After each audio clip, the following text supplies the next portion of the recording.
Coucou mes futurs Canadiens, bienvenue sur votre chaîne, bienvenue sur Pensons Business. J'espère que vous allez très bien aujourd'hui. Donc aujourd'hui, je suis vraiment très privilégié parce que j'ai à mes côtés un vieil ami à moi. Il est en même temps un frère. Il est en quelque sorte, nous sommes tellement liés que je ne l'appelle plus un ami. Il est vraiment considéré pour moi comme un proche.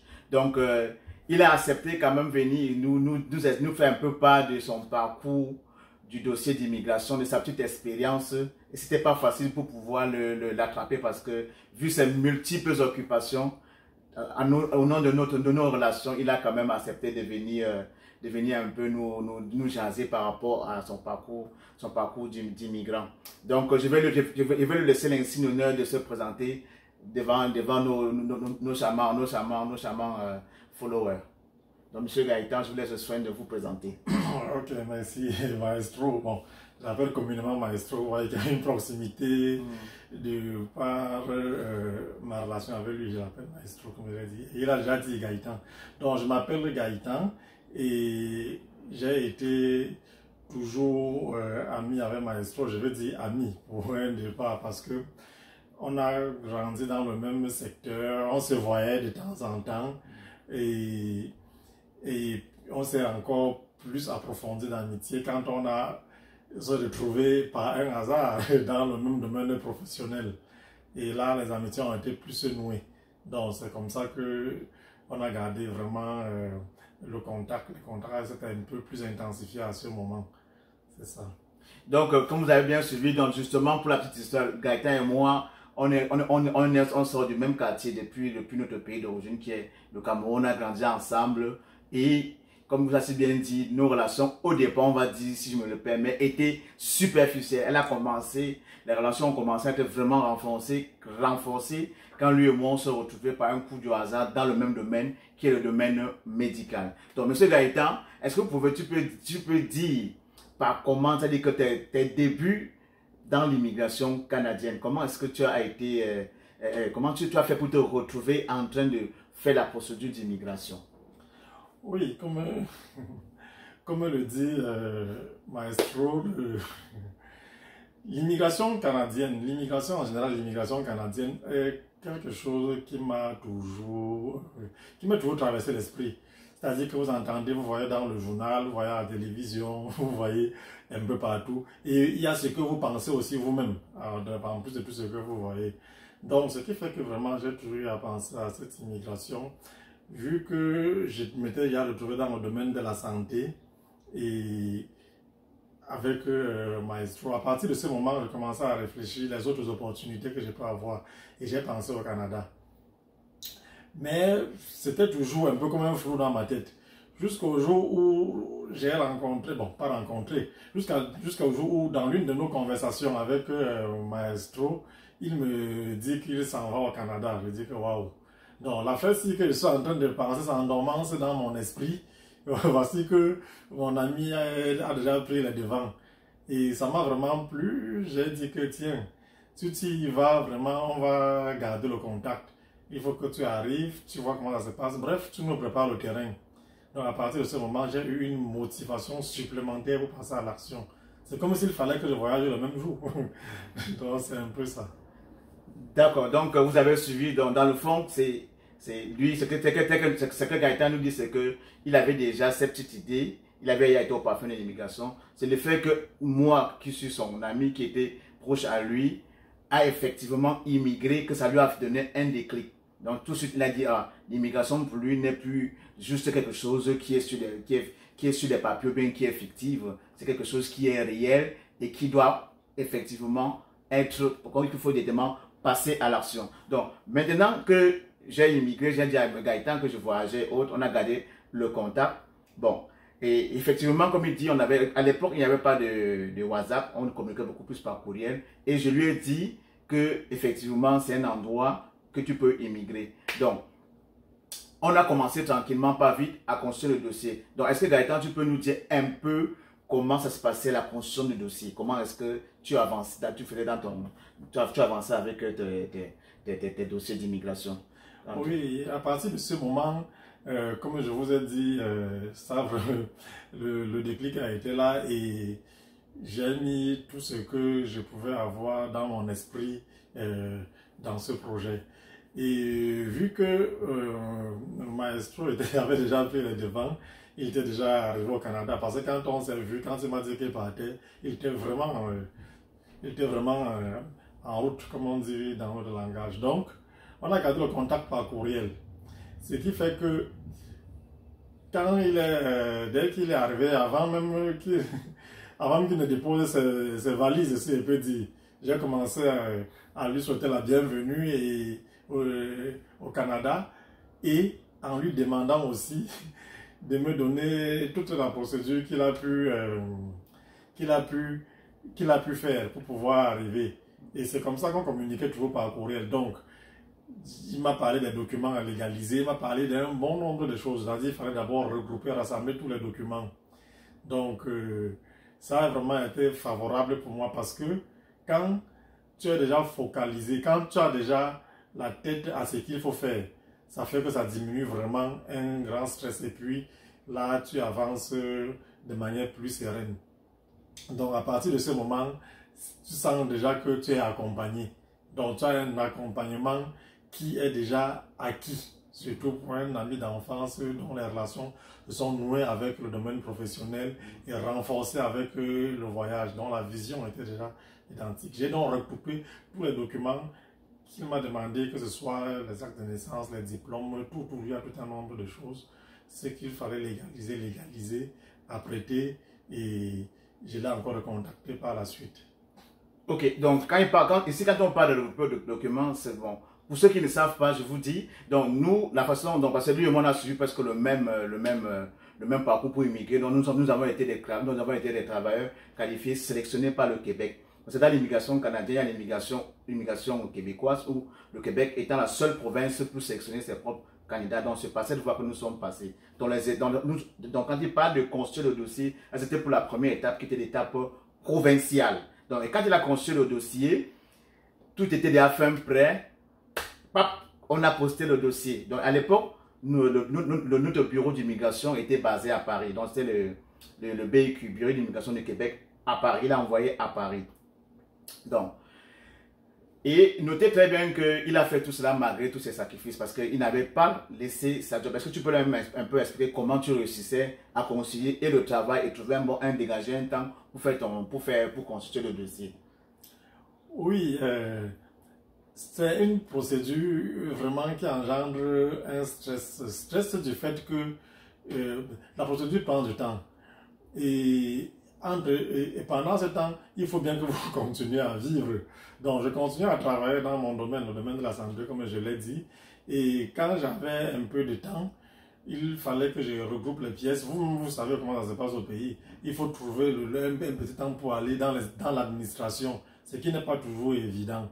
Donc, et quand vous savez déjà quoi faire, donc quand vous êtes accompagné, comme je l'ai dit tantôt, vous savez déjà quoi faire, ce qui fait que vous utilisez vraiment votre temps à bon escient. Donc ce qui fait que pendant que je travaillais, je constituais en même temps le dossier, sans jamais rien lâcher, mais sans jamais aussi prendre ça pour acquis, parce que c'est quelque chose qui prend vraiment du temps. Et c'est comme ça, je n'ai rien lâché. Par courriel, si j'avais une inquiétude, je lui ai écrit et presque instantanément, bref, ça ne prenait pas assez de temps pour qu'il me réponde. Donc c'est comme ça que j'ai pu regrouper tous les documents pour la première partie, comme il le dit, le dossier provincial pour pouvoir acheminer. Donc, et il y a une chose que moi j'ai oublié de vous dire, donc justement avant que je ne commence à lui donner des conseils par rapport à la constitution du dossier, il y a d'abord une première étape qu'il faut, que toi au son moment, tu veux immigrer comme travailleur qualifié, je te conseille de le faire. Bon, nous à l'époque, on appelait l'évaluation préliminaire d'immigration. Donc quand je lui ai demandé qu'il fallait, donc il m'avait envoyé toutes ces informations, j'ai fait à mon niveau, je lui ai demandé aussi de refaire. Donc c'est le pays, donc l'évaluation préliminaire d'immigration, c'est une sorte, c'est un questionnaire, bien un formulaire que le gouvernement du Québec mettait en ligne pour te permettre à toi d'auto-évaluer, pour voir si toi, tu as des potentiels, tu as des chances d'être sélectionné. Et quand je le faisais à mon niveau, même en prenant les seuils minimum Parce que pour immigrer au Québec, c'est un problème de pointage. Donc, il faut avoir un certain nombre de points pour pouvoir être sélectionné. Donc, quand je le faisais via le pays, évaluation préliminaire d'immigration, à chaque fois, à la fin, ça vous donne une conclusion. Ça me disait toujours que lui, il a de fortes chances d'être sélectionné. Lui, de son côté, c'était pareil. Donc, c'est à partir de ce moment que je lui ai dit, ne procrastinons pas, il faudrait qu'on applique le dossier. Donc, maintenant, on a envoyé le dossier au BUQ de Paris. Tellement le dossier avait fait des années, ça a beaucoup traîné.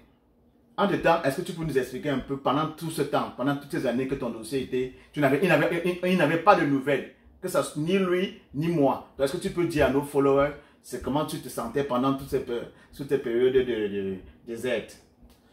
Oui, pendant cette période, vraiment, c'est une période qui dure des mois, parfois même 1 à 2 ans, ça dépend. Donc, c'est difficile d'évaluer, c'est vraiment au cas par cas, parce que là, c'est aujourd'hui qu'on comprend, ça dépend aussi de l'agence d'immigration qui traite votre dossier.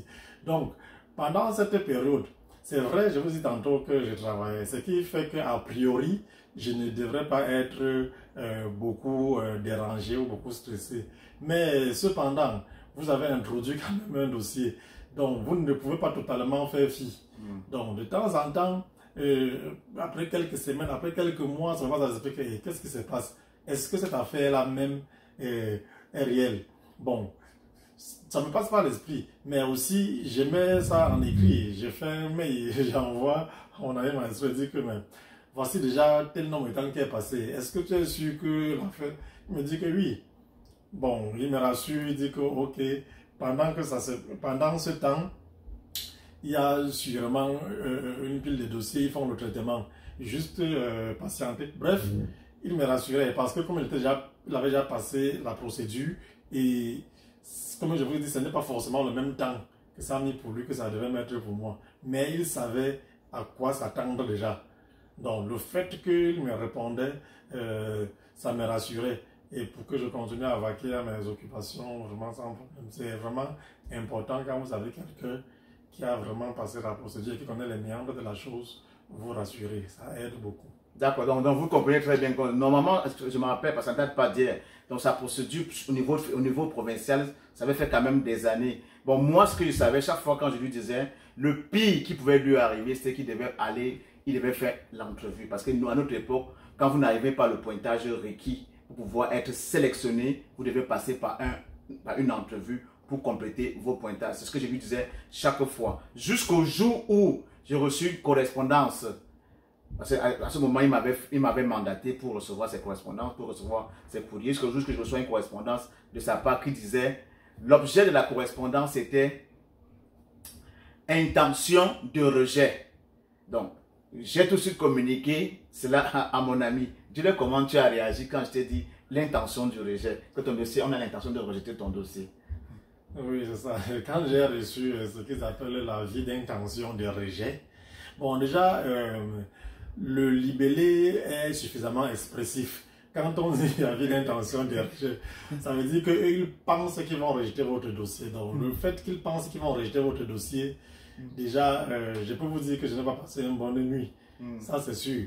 Mais, comme toujours, la communication étant toujours fluide entre nous, je lui ai parlé de l'intention de rejet. Il me dit que oui, c'est ça, c'est vrai, il ne faut pas trop paniquer parce que c'est l'intention de rejet.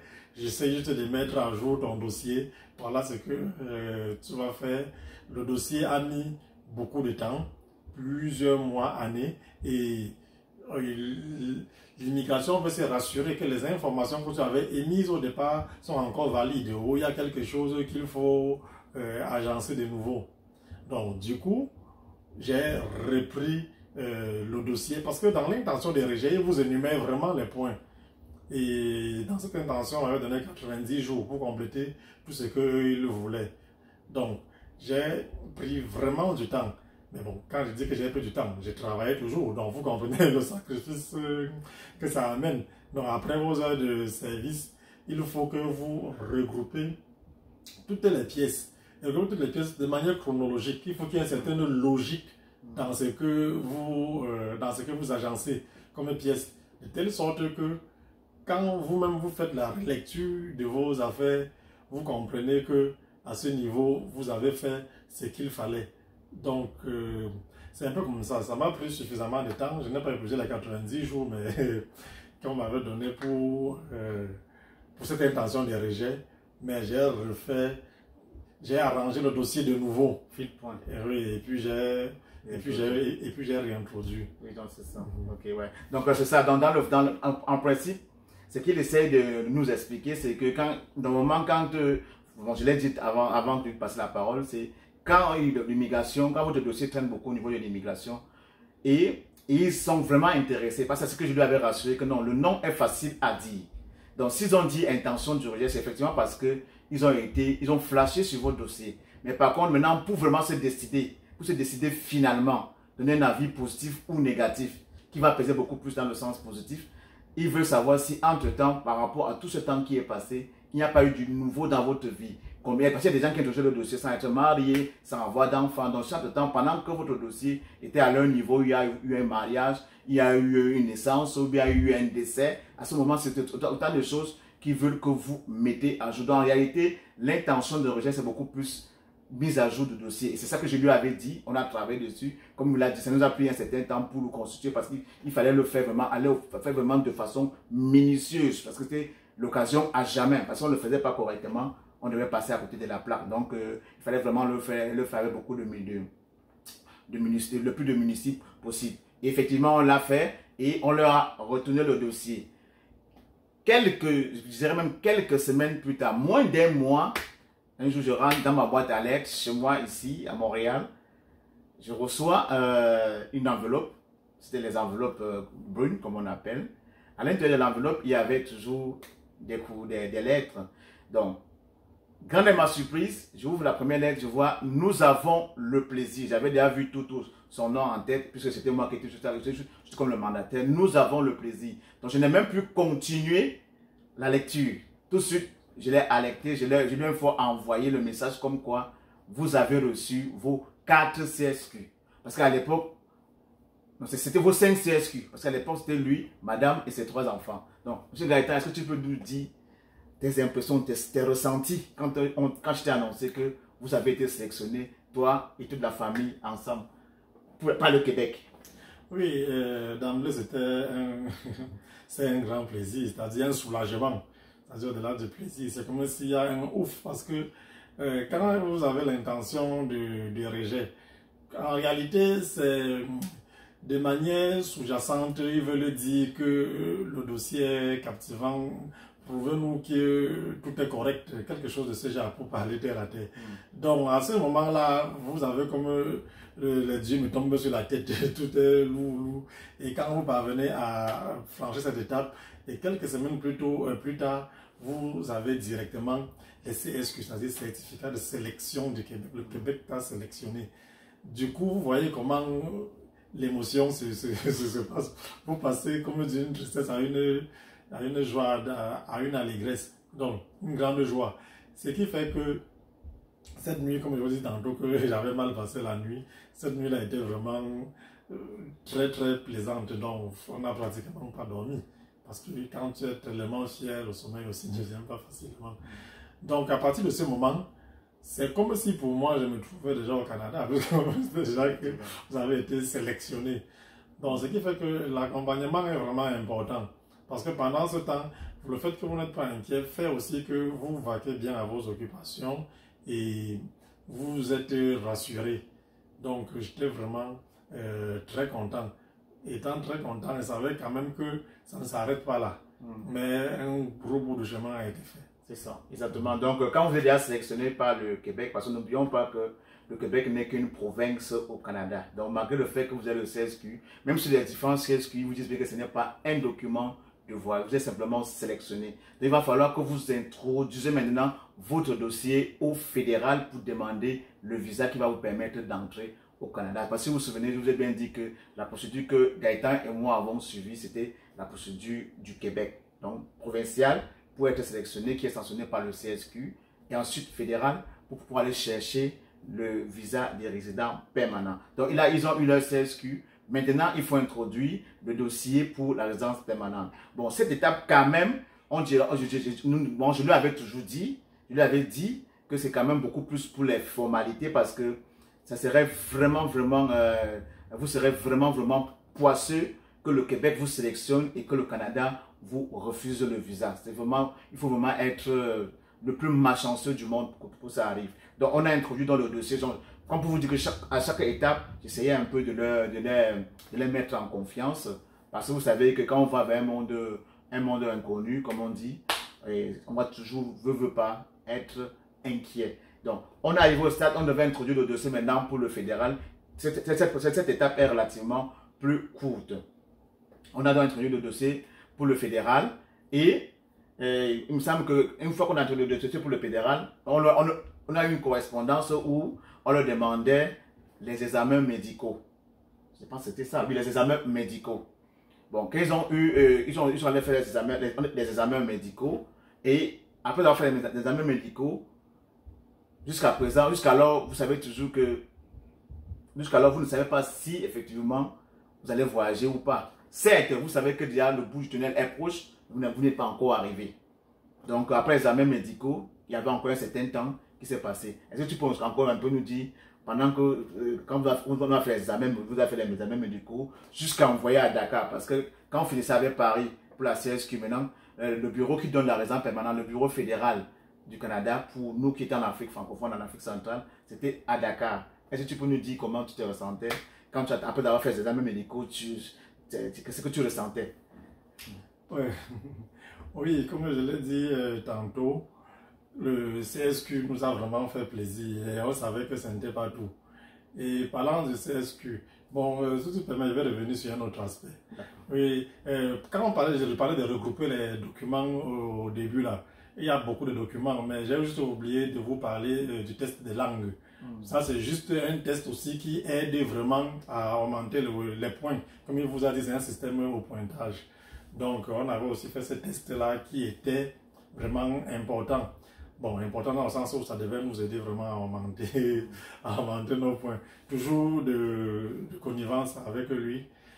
Et tantôt, on a eu le CSQ et le dossier est au niveau fédéral, comme il a dit.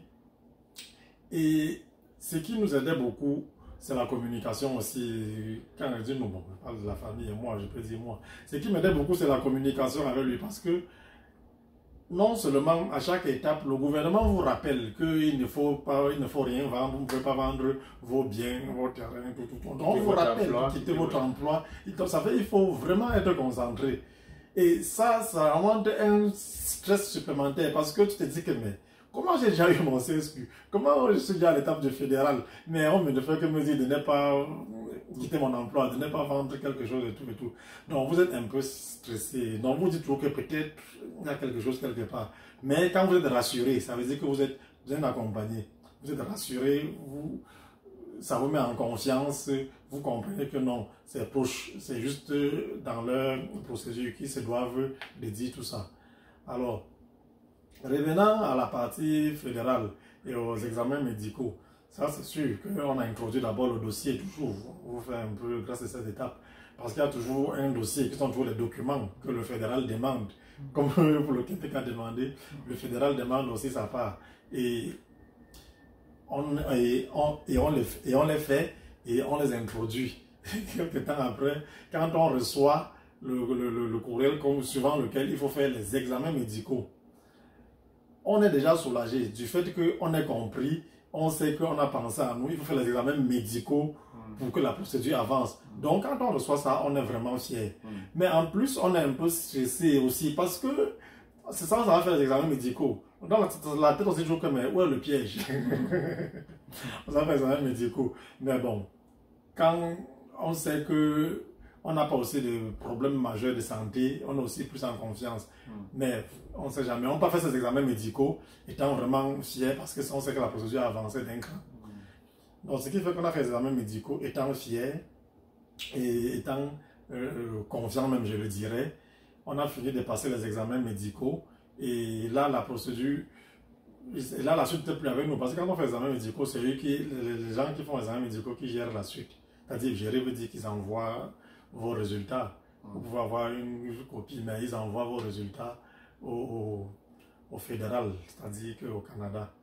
Donc c'est comme ça qu'on a fait ça médical, on est rentré. étant tout content d'attendre la suite. C'est ça. À noter que pour faire les examens médicaux, c'est pas, vous n'allez pas dans les cliniques ou bien chez les médecins de votre choix. Vous allez dans les cliniques ou bien chez les médecins désignés. Parce que quand vous envoyez l'invitation d'aller faire les examens médicaux, ils vous donnent en même temps la liste des médecins ou bien des cliniques désignées. Donc, quand on avait envoyé dans leur dossier pour faire les examens médicaux, comme il vous a si bien dit, à chaque étape de la procédure, surtout au niveau fédéral, on vous rappelle toujours de ne vous débarrasser d'aucun de vos biens, ni de votre emploi, ni de votre maison, bien tant aussi longtemps que vous n'avez pas encore reçu votre visa qui est tampé dans le passeport. Donc, c'était toujours, à chaque fois, il fallait toujours vivre un stress. Et comme il vous l'a si bien dit, s'il y a quelqu'un à côté de vous pour vous rassurer, pour vous mettre en confiance, ça va relativement bien. Donc, ils ont envoyé leur dossier, ils ont fait les examens médicaux et on leur a envoyé. Jusqu'à un moment donné, ça n'avait pas beaucoup traîné, il faut quand même être conscient, ça n'avait pas beaucoup traîné.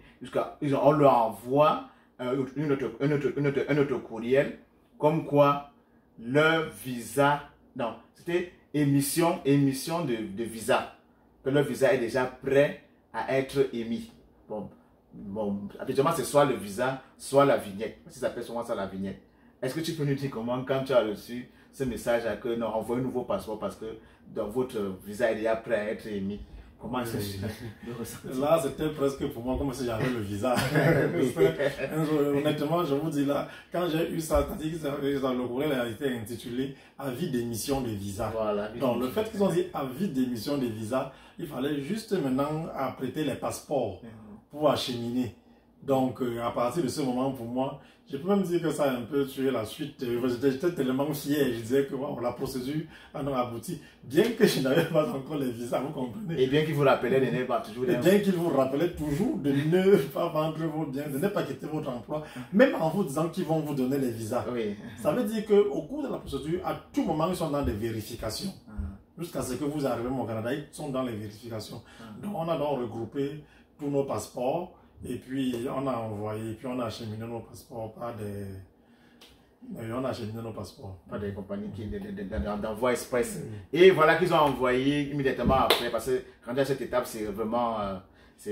bon, à l'époque, je ne sais pas tous de l'époque, parce qu'il y a quand même quelques années auparavant, c'était quand même relativement plus rapide. Et donc, ils ont tout de suite eu leur visa. Donc, c'est très beau quand vous avez le visa. Maintenant, c'est vrai que c'est quand même un parcours du combattant. Je leur ai dit, c'est bien beau d'avoir le visa, mais il y a encore un peu du chemin à faire. Donc, il faudrait atterrir. Est-ce que tu peux leur expliquer la suite quand vous avez eu le visa? Comment est-ce qu'on a continué à communiquer ensemble? Oui.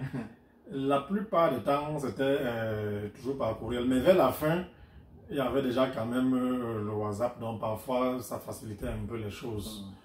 Et on était vraiment très fiers d'avoir les visas. Parce que quand on a envoyé les visas, après le courriel qu'ils ont intitulé à la vie d'émission des visas, ça n'a pas pris beaucoup de temps. C'était quelques semaines juste.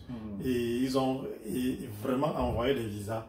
Ils ont envoyé un courriel visa émis. Donc ils ont mis des visas.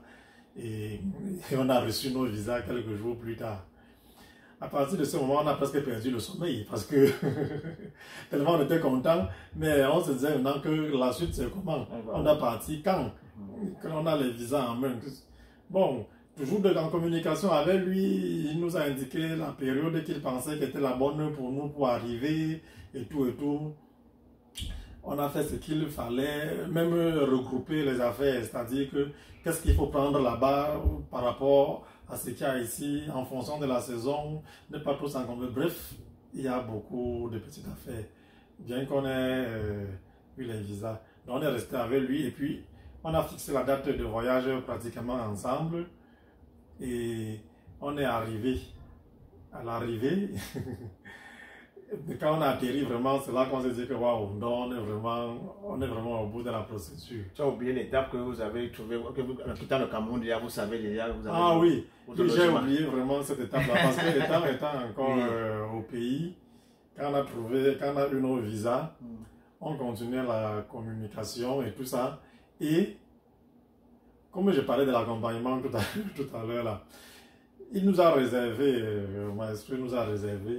il m'a réservé mon logement. Donc, ce qui fait que même étant au pays, j'étais déjà à même de dire à mes proches, à celui que je pensais que je peux lui dire quelque chose que, regarde, voilà mon ami, et voilà mon appartement. Il dit, waouh, quoi? Il dit, oui, j'ai déjà un appartement. Donc, je vais comme ça entrer dans mon appartement. Donc, c'est un appartement qu'il a trouvé, il a meublé, il a mis tout le nécessaire qu'il fallait avoir pour pouvoir commencer.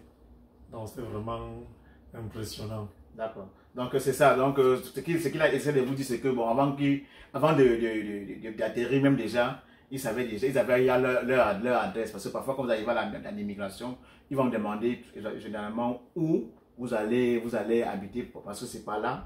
C'est pas cette adresse qui vous enverront plus tard votre carte de résidence permanente. Donc, ils ont atterri et depuis qu'ils sont là, la relation n'a pas tari, on est resté encore plus soudés parce qu'effectivement, on est des voisins. On est à un ou deux blocs, il y a un ou deux blocs qui nous séparent. Et tellement on est liés, on n'est plus que des frères que lui, mon dernier garçon, Owen, Gaëtan et madame sont le parrain et la marraine, et aussi à son baptême, à sa confirmation aussi, j'étais le parrain. Donc, jusqu'à maintenant, on continue toujours, vous voyez, comme ça, je suis comme ça chez lui. Donc, on se fréquente et vraiment la relation n'a jamais tari. Tout au contraire, elle s'est plus renforcée. Donc, nous sommes sur le point de vouloir conclure la vidéo et je vais donner la parole à Gaëtan pour que qu'est-ce que tu conseillerais à ceux qui nous regardent en ce moment et qui sont quelque part dans le monde entier, qui rêvent, qui veulent un jour aussi se retrouver sur le sol canadien. Oui, avant de conclure, je vais juste dire que la relation, comme il dit, n'a jamais tari, ça n'a jamais souffert de quoi que ce soit, parce que c'est une relation de confiance, d'accompagnement. Les conseils ont été vraiment très bons. Même arrivé sur le territoire canadien, c'est vrai que là, c'est juste le volet immigration dont on parle. Arrivé même ici, là, on était très fiers d'arriver, mais arriver, c'est faut affronter des réalités. L'accompagnement a toujours continué. Il faut réintégrer le domaine de la santé comme avant, ce qui fait qu'il y a toujours des conseils, fais comme ceci, fais comme cela. En attendant, voilà ce qu'il faut faire, voilà comment tel s'occupe pour l'intégration et tout. Donc, vraiment, jusqu'au jour d'aujourd'hui, comme il a dit tantôt, on est resté vraiment très proche. Parce que même étant arrivé les 6 premiers mois, la première année, la deuxième année, ce sont toujours des années d'intégration. Et pendant ce temps, on s'est toujours senti accompagné. C'est comme si on était toujours en procédure. Parce que sans vous mentir, ça va de soi. Ça dépend d'une personne à l'autre. Il y en a qui sont peut-être plus à l'aise, d'autres un peu moins à l'aise. Mais de manière générale, vous arrivez dans un milieu où vous n'avez jamais été. Donc, si vous êtes accompagné, ça vous aide beaucoup. Ça vous aide vraiment beaucoup. Donc, sur ce point, je veux juste conclure en disant que vous qui regardez cette vidéo, comme il a dit tantôt, la vidéo, le témoignage et puis mon vécu, mon expérience, c'est juste pour vous dire de passer à l'action. Franchement, c'est ça le terme qui me vient en tête. Je n'ai pas beaucoup de thèmes. C'est quand on passe à l'action qu'on se découvre et qu'on ressent les émotions qui sont liées à cette immigration. Ce n'est plus dans les pensées, ce n'est plus dans les paroles, on la vit. Donc vraiment, je vous demande de passer à l'action. De toute façon, je n'ai pas été déçu, bien au contraire. Donc vous avez tous compris. Moi, je ne dirai jamais assez que toutes les vidéos, le contenu, vous avez vu comment comment il est venu, il a vraiment fait un témoignage vivant de tout son esprit, du début jusqu'au jour d'aujourd'hui de son immigration jusqu'à l'intégration. Parce que comme il vous a dit, immigrer c'est une chose, mais s'intégrer en est une autre. Donc ne regardez pas ces vidéos, j'insiste toujours là-dessus, comme de Netflix. Il faut passer à l'action. Donc si en ce moment, l'idée d'immigrer au Canada te passe par l'esprit, passe tout de suite à l'action. Et de nos jours, le seul moyen, bon, pas que le seul moyen, il y a plusieurs canaux par lesquels tu peux passer pour venir au Canada. Donc, reste simplement scotché sur cette chaîne. Abonne-toi, like, partage, surtout clique sur la cloche de notification parce qu'il y aura beaucoup de contenu riche sur l'immigration que je vais partager sur cette chaîne. Parce que le but de cette chaîne, comme je dis toujours, c'est de te permettre à toi, futur Canadien, un jour aussi de venir fleurir le sol canadien comme M. Gaëtan, être résident permanent et à terme être citoyen canadien. Donc, passe à l'action. Surtout, Abonne-toi. On se retrouve à très bientôt pour une nouvelle vidéo. Salut!